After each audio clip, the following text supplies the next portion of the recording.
every man and every woman. There isn't a strata of life in the society that is left out of Carnival. There's something for everybody. Absolutely. You know, talking about everybody, I just met one of the security guards. She's here in the blue t-shirt just ahead. She came from Pfizer this morning at 3 o'clock. She left her home to come here to work. And you know, it was just wonderful to meet her. I mean, this is such a part, you know, when you think of Trinidad and Tobago, you think of our identity on a larger scale. There are few things that are uniquely ours. This is it. Carnival is Trinidad and Tobago. Absolutely. It pulls us together. This and our music is what makes us Trinidadian. Absolutely. This is our identity. And you know, this young lady is part of one small slice of this big pizza. And you know, her seriousness and approach to the job, you know, I commended her. I said, you know, look, I really admire what you're doing.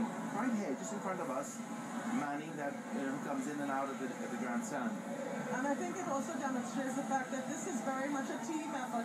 You can't do it alone as a section leader, as a band leader, as a designer. It takes a collaborative effort to ensure that the masquerader has the best possible experience. This is what Tribe brings to the table, I have to say, being part of them. I see people from my section must side, the multicolored one, which is section number 3, in this section, which I should spank them, but I mean, I can't.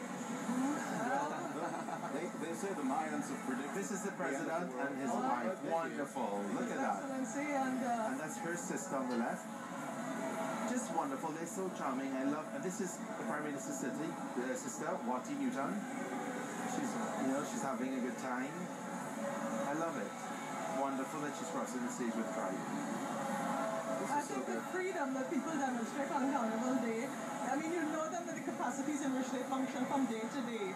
And it's refreshing to see that they too can let their hair down, they too know how to party, they can be of the people and among the people without inhibition, without concerns about safety and security, even though I'm sure they are surrounded. You know what's interesting? Today we had Father Rashad bless both Bliss and Tribe before crossing the stage. It's a ritual we do every year.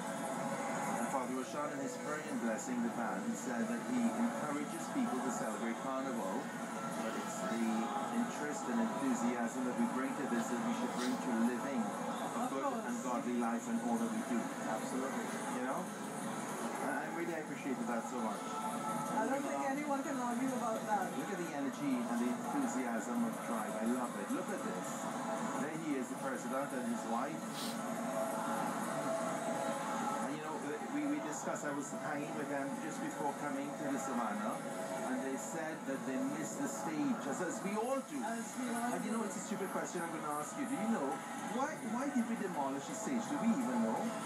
I think there was a plan. There was a plan to construct the National Carnival Center.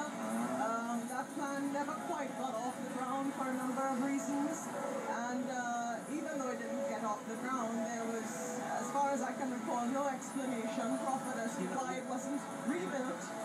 Because it was supposed to be a temporary arrangement.